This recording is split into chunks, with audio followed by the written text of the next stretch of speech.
welcome. You're watching NewsX with me, Devika Chopra. The Bangladeshi students group, whose street protests led to the ouster of Sheikh Hasina, is all set to reportedly proclaim the July mass uprising as a revolution. Hasnat Abdullah, the students' movement's coordinator, has stated that they will be burying the constitution which was put in place by Sheikh Mujibur Rahman in 1972. He has claimed that the Mujibist constitution destroyed the aspirations of the Bangladeshi people. Training guns at India, he also said that the 1972 constitution paved the way for so-called Indian aggression in the country. Meanwhile, the Yunus-led interim government has distanced itself from this proclamation. It maintains that the interim government wants to see the proclamation as a private initiative. However, the timing of all of this is quite concerning. The student protesters crying for a so-called new republic is coinciding with Mohammad Yunus's growing pro-Pakistan tilt. It also comes amid efforts to erase Sheikh Mujibur Rahman's legacy in Bangladesh. So, is historical revision on in Bangladesh, and are we likely to now see the revival of East Pakistan? We take this conversation forward. I have with me Ambassador Veena Sikri. We also have with us Major General Gigi Dwivedi, defense expert, and Dr. S.K. Datta, political analyst, with us on the broadcast. Let me begin this conversation with Ambassador Veena Sikri. Ambassador Sikri, Mohammad Yunus finding it pretty difficult to decide a timeline for elections to be held in Bangladesh. Meanwhile, certain decisions that are being taken, interesting decisions wherein the voting age is likely to be reduced. And now we're learning that the students' movement, which was responsible for the ouster of Sheikh Hasina, is likely to now call their uprising a revolution and declare the constitution that was put in place by Mujibur Rahman as null and void. What do you make of these developments? Yeah, well, I must tell you that the situation in Bangladesh is getting more and more confusing, more and more polarized, and more difficult by the day. You're absolutely right that the influence of Pakistan is increasing enormously. And even in the drafting of this so-called proclamation, there's a lot of talk that discussions are being held in the Pakistan High Commission. And, now the thing is like this, that aided by Pakistan, their effort is to whip up as much, number one, anti-Indian feeling, and number two, anti-1971 feeling against the liberation war. This is a big focus that the students' movement tried to do. Now, I think in the last 4 months, they have realized that they cannot do it as much as they wanted because there isn't a response from the people. And the people are very unhappy to see that, the 1972 constitution with its 4 pillars of democracy and nationalism and secularism and social justice, that this is going to be discarded. People are opposing it. They said, no, we're quite happy with it. Then even political parties are not wanting the 1972 constitution to be destroyed. And in fact, even the very narrative of the events in July and August being a students' uprising are now being questioned. This narrative is definitely under question, and the initial coordinators from different universities, initial unity has all shattered among the students, and all you have in its place is the Shivir, which is the students' wing of the Jamaat-e-Islami, and you have this Students Against Discrimination. I think even between these two wings, you have now a kind of a clash building up, because what you just said, see, the students, to regain the relevance, to regain the upper hand in preparing for an election, have done two things. They said, of course, we have a Students Against Discrimination movement, and they want to have a political party. But they're finding it difficult to create a political party because there's no support for it. I mean, even the Jamaat-e-Islami would not want another political party on the scene because they have their own shivir, they have their own students' wing. So there is this clash. Now, the Students Against Discrimination want to take the upper hand. They declared, we are going to call this a revolution, we are going to call it a special name, second independence, and take the initiative that way. When they try to do it, they are collecting today as we speak at the Shahid Minar in Dhaka. 2 or 3 things are happening at the same time. even as the students are coming towards Shahid Minar, in some places, like I read that in Bagirhat, there's a clash. The buses carrying the students are being, stones are being thrown at them. They're, having a clash with another bus going and so on. So there is no unity on this at all. The Yunus interim regime in the beginning tried to keep its distance, saying this is a private initiative. But today they have changed their position on that. And they have said, no, no, we are going to drafting. We are going to take over the drafting. The interim regime is going to take over the drafting, and we'll take a few more days. So today is going to be only a show of strength among the students, and the interim regime said we'll take over the drafting. But the question arises, is the interim regime in unity on this one? The advisors in the interim government, are they in unity? It does not seem so at all. There's complete, confusion on that. And maybe this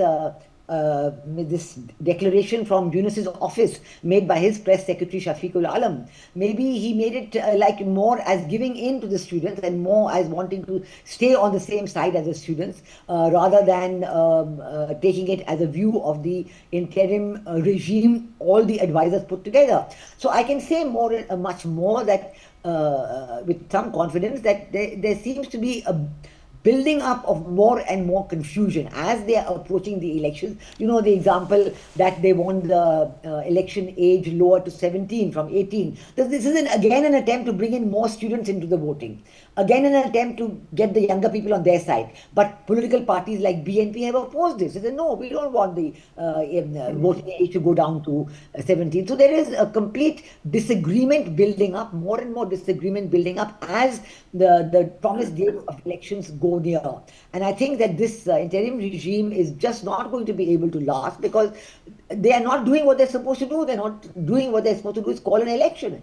They're doing everything but call an election. Although Mohammed Yunus has said 1 year, maybe 1.5 years, but that's too far down the line for all the people in Bangladesh. They're saying we must get down to organizing elections and hold it very soon. So I think that while the situation in Dhaka today is very uncertain, with all the students gathering from different directions. Let's see how many actually come into Dhaka and what happens when the meeting gets underway. I would say that there is no unity on declaring this as a students' uprising. Many people in the universities now no longer, they have disassociated themselves from the Students Against Discrimination. Many university groups are no longer affiliated with this. Some are and some aren't. So there's a split among the students groups themselves. And the Jamaat-e-Islami, the Islamist groups, the Hizb ut-Tahrir, Jamaat-e-Islami, Hifazat-e-Islam and Islami Andolan Bangladesh, they want to retain the upper hand. They want to make sure that it's an Islamic revolution. So, this clash between the Islamists and the students is building up at the same time as the clash between the Islamists and the political parties is building up. And I think the situation is only going to get worse before it gets any better. Okay, Bijan, Gigi Dwivedi, your perspective on what's happening in Bangladesh as well. Do you feel somewhere Mohammed Yunus, is it possible that he may not be able to really then in the future or in the near future control the students' movement? Could it perhaps turn against a Mohammed Yunus, because there is a clear attempt in Bangladesh to completely revise its history? It seems as though the students, along with the likes of a Mohammed Yunus, want to completely forget why there was even a war of liberation, what West Pakistan was actually doing to East Pakistan. Well, Devika, if you join the dots and see the larger picture, I think some of the things emerge very clearly. First and foremost, the present dispensation in Bangladesh wants to erase the history and rewrite the history of Bangladesh. That is the one fundamental, the deduction that you can make out. Having fought this war, liberation war myself, if you go back point in time, by about 50 years plus, how the situation has unfolded, and that is what will give us the clear answers. First and foremost, current situation is army is the main architect. We keep talking about Mohammed Yunus, we keep talking about students, but the real architect of the current situation is Chief of the Army Staff, Waqar Zaman, and I have been holding the view right from the very beginning. Now, students are the front face, because this complete regime, complete change, how Sheikh Hasina was thrown out, was orchestrated through the students, because it was depicted as student movement, but army was behind it because army did not take any action to bring this situation under control. They were just the bystanders. Now Muhammad Yunus has been brought in as a front face. He is basically a proxy. He is a puppet in the hands of the army, and he doesn't have any clear policies. These policies are being made day-to-day basis. Now, as I can read out, that it suits the army that there's a little more chaos, the situation goes out of control, and in time to come, I have no doubt there will be some kind of martial law imposed in Bangladesh to bring situation under control. Second, there's going to be no election in the near future. That is just only a hogwash. Ultimately, the present chief is following the copybook or the playbook of the Pakistan army. In time to come, like Pakistan, Bangladesh army will have a definite role in running the country.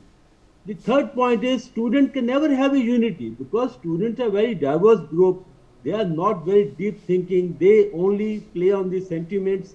So you will see more and more chaos will be there from the student bodies. But we should not forget two major architects now playing the game. Pakistan, they are never reconciled with 1971. They never reconciled with creation of Bangladesh. Therefore, they like to go back point in time and make it somewhat East Pakistan. And as the hobnobbing that is going on between the top leadership, that is Muhammad Yunus and Sharif, they were there at D8 and they are trying to revive the old memories. And the big brother China is also setting up the stage. So all I can say is that Bangladesh is heading for a real chaos.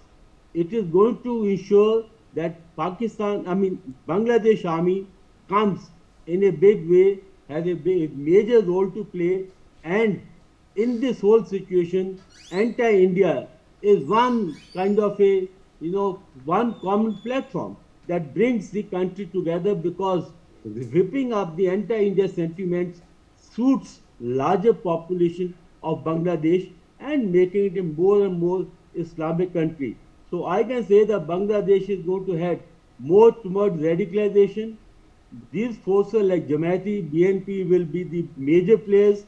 Bangladesh army will be playing a major role, and at the end of it, India is now left with one more front, that is a front of the Bangladesh, because trilateral is working out between Pakistan army, Bangladesh army, and the PLA, because now Pakistan army is going to train the Bangladesh army, and that is what the history they say is rhymes may not be repeating.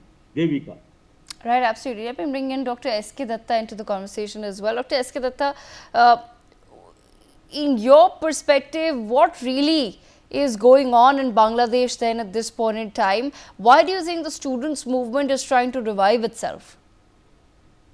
Well, Devika, Bangladesh in the present scenario, I would say, is the complete disintegrated banana republic.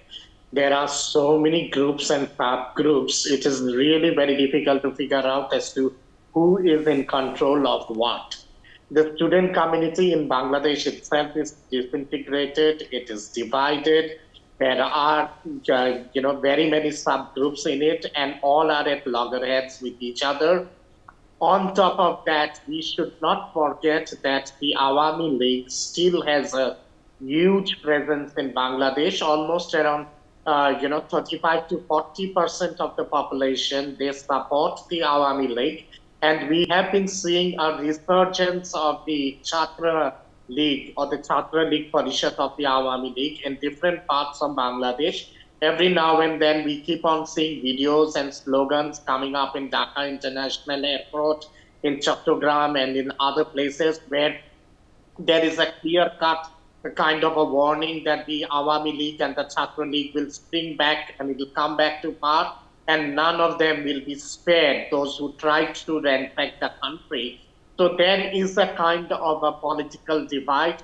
On top of that, it seems of late that the BNP has understood the mischievous game plan of Muhammad Yunus, and BNP is also gradually, taking up cuddles against the present regime of Mohammed Yunus, and BNP is pressurizing Mohammed Yunus government to go in for election as soon as possible. Mohammed Yunus doesn't seem to be interested in conducting election at all in 2025. In my understanding, I do not see any kind of election in Bangladesh before 2026, might be at the later part of 2026, because Mohammed Yunus is trying to and is attempting to form, legitimize a new party with all these fringe elements of the student community and make a new political party. And he wants to stay in power, hook or by crook, in Bangladesh till the end of his day.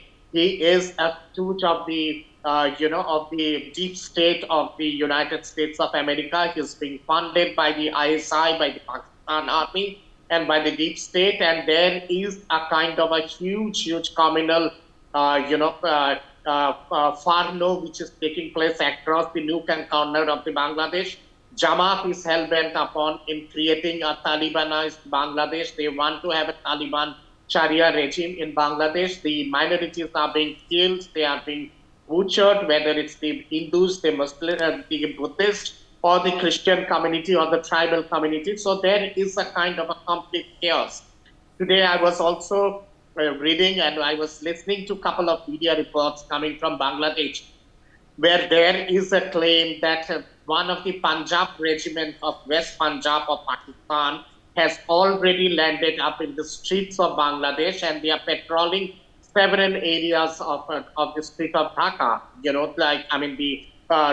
West Punjab regiment of the Pakistan Army. So that also proves in a kind of a nexus which is going on.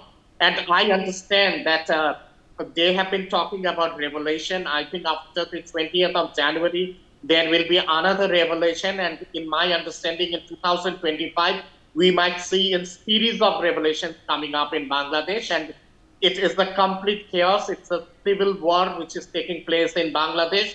And I do not rule out by March, April 2025, there might be a likelihood that Sheikh Hasina might go back to Bangladesh, and she might retake power there. The army in Bangladesh is also at loggerheads with Mohammed Yunus. The army general doesn't trust Mohammed Yunus at all, and there seems to be a tug of war going on. And in my understanding, is like in this kind of a chaotic civil war situation, there might be a takeover by the army for a couple of months in near future, and they might be in possession of martial law also in Bangladesh. So it's very, very difficult to predict as to in which way Bangladesh is heading for. Okay, Major Gigi Vedi, your take on that. Is it likely that Sheikh Hasina could, is there a return perhaps of Sheikh Hasina to Bangladesh anytime soon? Well, I don't think that there's any chance of Sheikh Hasina coming back to Bangladesh, because the army in Bangladesh is going to call the shots. And as I stated earlier, Bangladesh is heading for a martial law. There are going to be no space for any political activities. And two things are going to happen. First and foremost, Pakistan is going to increase in influence in Bangladesh, as the co-panelist said that the Punjab regiment or the West Punjab regiment is already there. Well, I can't validate the reports, but I know that a couple of officers from Bangladesh, from Pakistan are in Bangladesh, and they are in deep coordination to train the Bangladesh army. And there were reports last week that they are going to create some kind of a Bangladesh Republic, corps, or Bangladesh Republic Army of mercenaries who will be quite active to carry out grey zone warfare or the proxy warfare against India. Secondly, China is going to increase its footprint hugely, because Chinese army PLA, having been as defense attaché in China, I know kind of, the interface or interaction between the Pakistan army and the PLA, and also between the Bangladesh army and the PLA. So therefore, China is going to be the biggest beneficiary. They are going to take the pound of flesh and ensure that the strategic location of Bangladesh is fully utilized for the Bay of Bengal, the port that is already constructed. Last take is that the way situation is playing out, I think Muhammad Yunus may be eased out in some point of time because he is going to be the fall guy. And at the end of it, it's the Bangladesh army which is going to call the shots. And I don't see any political space or any secular kind of activities or the future for Bangladesh. All I can say is that Bangladesh is going to head for some kind of martial law, and there's going to be deep interaction, or I would say interface or bonding between the Pakistan army, Bangladesh army, and the PLA. Devika. Okay, Ambassador Sikri wants to come in there as well. Yeah, I must say one thing here very clearly. I do agree that yes, the Bangladesh army has an important role, and the whole regime change operation happened through the conduit of the Bangladesh army, and it was Bangladesh Wakar as the army chief who declared that, I've met all the political parties and Sheikh Hasina has gone, etc. But I do say at the same time that I do not see them declaring martial law. Even in Pakistan now, the army has moved away from declaring martial law because it's no longer acceptable worldwide. And the Bangladesh army has been told several times, if you declare any kind of martial law, then your participation in UN peacekeeping is going to stop. And that's why they are a very important force, but they're trying to be behind the scenes as much as possible. And even though they have been given magistracy powers and police powers, they're not doing enough to bring the law and order situation under control. At the same time, what I see is happening in 2025, I do agree with Dr. Datta that there will be a kind of a change. Maybe this interim regime of Muhammad Yunus will have to go. I think they're just not able to manage the situation. There is too much chaos. And through the army, another caretaker government can come in just to call the election with a mandate of 90 days. 90 days you bring the law and order under control and have the election.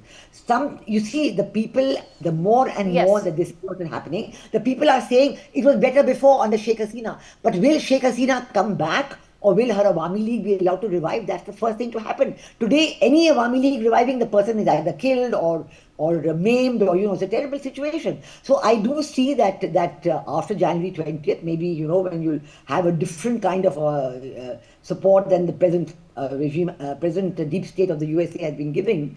I think you will see a change. I think there will be a change. There will be definitely a move towards bringing the situation under control. And I think what is happening in Myanmar is going to influence also what's going to happen in Bangladesh, because there's even talk today that maybe the Arakan army is interested in taking over St. Martin's Island. All these kind of discussions are there. But still, I do think that this interim regime has to go because it has not been able to manage at all. Okay, and Dr. S.K. Datta, I'll leave the last word with you. Okay. See, Devika, there are many things which I cannot say it on air. But let me just tell you one thing. Government of India is not keeping Sheikh Hasina without any rhyme or reason. There is a deep reason behind that. And just wait for the 20th of January. Permutation combination at the international level is going to change drastically. And especially the take of United States of America in relation to Bangladesh after coming of Trump is going to be drastically opposite than the present thinking of the present regime in United States of America. There is also a huge pressure which is being developed in the Chittagong area by the Arakan army, and the Arakan army is almost on the verge of invading Chittagong sooner or later. So things are, are upcoming in a very big way and are upholding in a very, very big way. We just have to wait for another 25, 30 days or so. What I understand, and I can give a hint, that probably in the month of February or March, there would be a drastic change in Bangladesh, and sooner or later, Muhammad Yunus would flee the country and he would go back to Paris. Okay, all right. That's all the time that we have, but I thank all of our panelists for joining us on the broadcast to take this very, very pertinent conversation forward. Thank you so much for joining us. With that, we step into a very quick break.